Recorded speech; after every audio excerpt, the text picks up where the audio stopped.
Em nome do Pai, do Filho e do Espírito Santo. Amém. Do Evangelho segundo São Lucas. Naquele tempo, os discípulos contaram o que tinha acontecido no caminho e como tinham reconhecido Jesus ao partir o pão. Ainda estavam falando quando o próprio Jesus apareceu no meio deles e lhes disse: A paz esteja convosco. Eles ficaram assustados e cheios de medo, pensando que estavam vendo um fantasma. Mas Jesus disse: Por que estáis preocupados e por que tendes dúvidas no coração? Vede minhas mãos e meus pés, sou eu mesmo. Tocai em mim e vede. Um fantasma não tem carne nem ossos, como estáis vendo que eu tenho. E dizendo isso, Jesus mostrou-lhes as mãos e os pés. Mas eles ainda não podiam acreditar porque estavam muito alegres e surpresos. Então Jesus disse: Tendes aqui alguma coisa para comer? Deram-lhe um pedaço de peixe assado. Ele o tomou e comeu diante deles. Depois disse-lhes: São estas as coisas que vos falei quando ainda estava convosco. Era preciso que se cumprisse tudo o que está escrito sobre mim na lei de Moisés, nos profetas e nos salmos. Então Jesus abriu a inteligência dos discípulos para entenderem as Escrituras. E lhes disse: Assim está escrito: o Cristo sofrerá e ressuscitará dos mortos ao terceiro dia, e no seu nome serão anunciados a conversão e o perdão dos pecados a todas as nações, começando por Jerusalém. Vós sereis testemunhas de tudo isso. Palavra da salvação. A sequência do caminho de Emaús, onde os dois discípulos que estavam indo embora encontraram-se com Jesus, caminharam, conversaram com ele, se maravilharam com as explicações sobre as Escrituras, mas que só o reconheceram quando, estando em casa, ele partiu o pão e depois então eles voltam para Jerusalém, mostra que eles, chegando junto dos outros discípulos, anunciam ou querem anunciar, mas são até surpreendidos, porque os discípulos disseram, os 11 estavam reunidos, disseram: é verdade, realmente o Senhor ressuscitou e apareceu a Simão. Mencionam uma aparição a Pedro. E então eles contam como tinham reconhecido Jesus a partir do pão, ao partir do pão, no momento em que ele realizou aquele gesto. E assim então, neste retorno, ao contar, Jesus se manifesta mais uma vez. Os mesmos elementos que apareceram no caminho de Emaús até o reconhecimento de Jesus no partir do pão estão presentes aqui. É curioso que eles tenham dificuldade para acreditar num estado de espírito, de ânimo, totalmente contrário ao que estavam na caminhada. Lá eles não podiam compreender e nem enxergar que era Jesus, porque estavam tristes demais. Aqui o Evangelho diz que eles não podiam acreditar porque estavam muito alegres e surpresos. É curioso que isso nos faça pensar que não é necessariamente a reação diante das maravilhas ou das tristezas que em si provocam a experiência do reconhecimento do Cristo ressuscitado.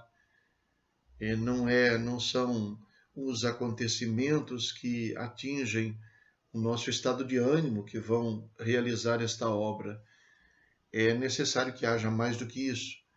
Não é somente conhecer a Escritura, como aparece no final. Jesus, no final, abre a inteligência deles para que eles compreendam. As Escrituras não falam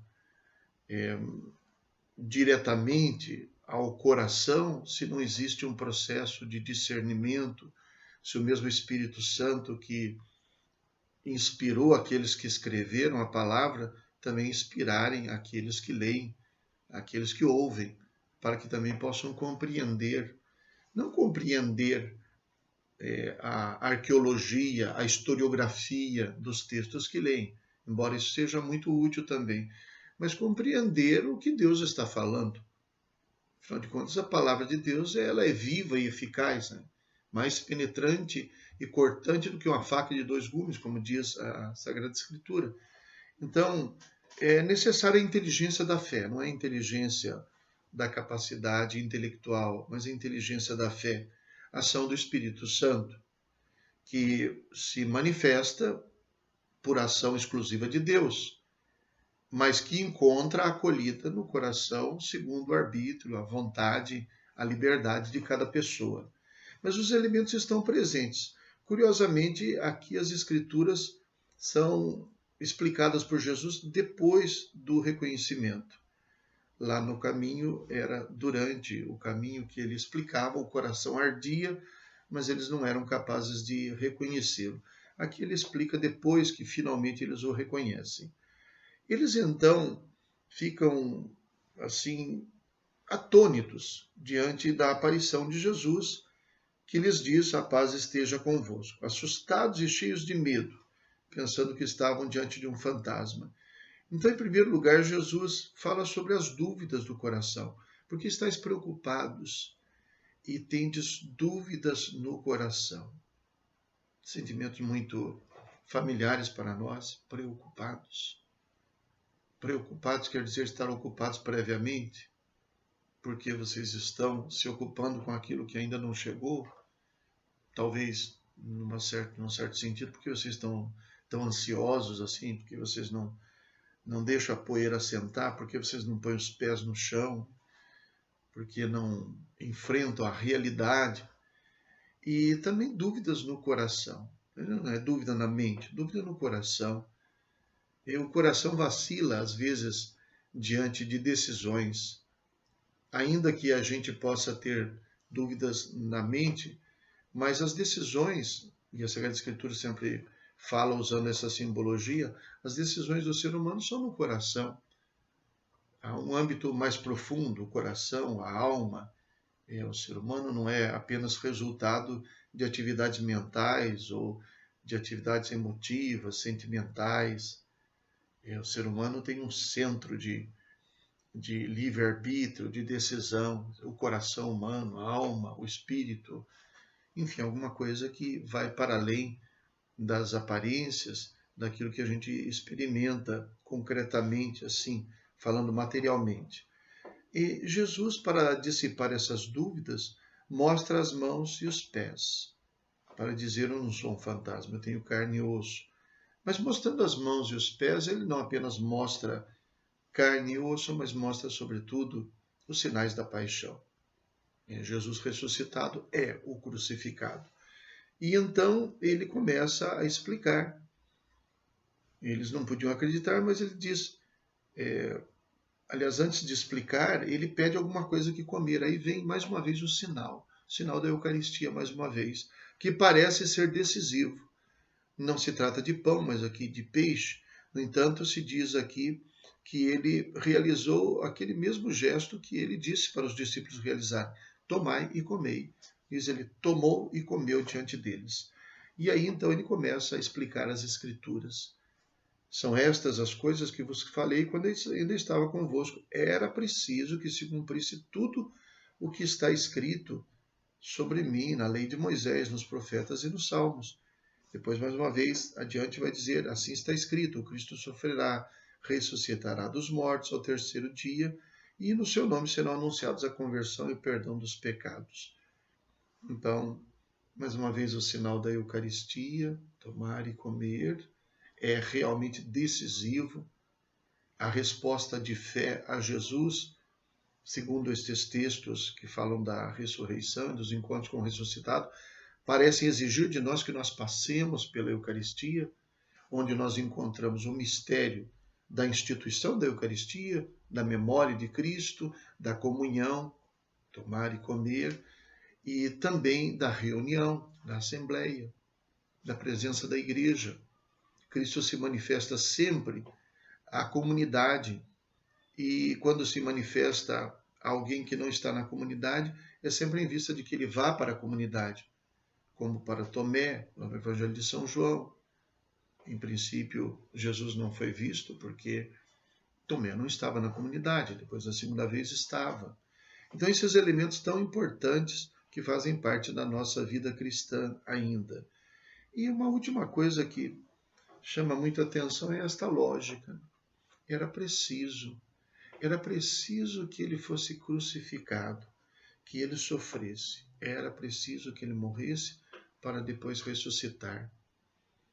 É preciso, segundo a lógica de Deus, que nós passemos por provações, que nós passemos por dificuldades, que sejamos capazes de sofrer alguma coisa também. Existe algum bem, algum fruto que se obtém através desta lógica. Eu me recordo de uma passagem que eu li, de uma história de um médico, e esse médico teve conhecimento de que o seu pai estava com câncer e que era muito grave. E ele então se licenciou do seu trabalho e ele passou os últimos 3 meses da vida do seu pai junto com ele, cuidando dele. E foi um tempo de muito sofrimento, sofrimento para o pai e sofrimento para ele, vendo a situação do pai.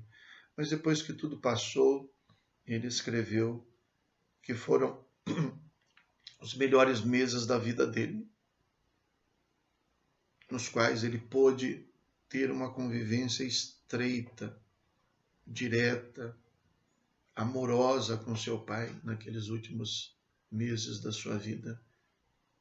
É interessante, talvez pareça apenas coisa para impressionar, mas é a experiência de alguém que diz: foram os melhores meses da minha vida.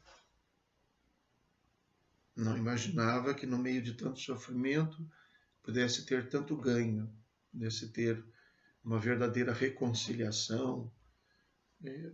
Ele devia lá ter suas dificuldades também com o pai durante a vida, um verdadeiro encontro, alguma coisa que ele tinha certeza que se não tivesse passado por aquele sofrimento, dificilmente, quase seria impossível até que ele pudesse obter aquela alegria que ele teve depois de ter acompanhado naqueles últimos meses de vida do seu pai. Foram os meses onde ele esteve mais próximo dele, e penso que tenha sido também para o pai essa experiência. Então, a lógica de Deus às vezes nos mostra que o que a gente sofre pode ter lá o seu fruto, pode ter o seu benefício.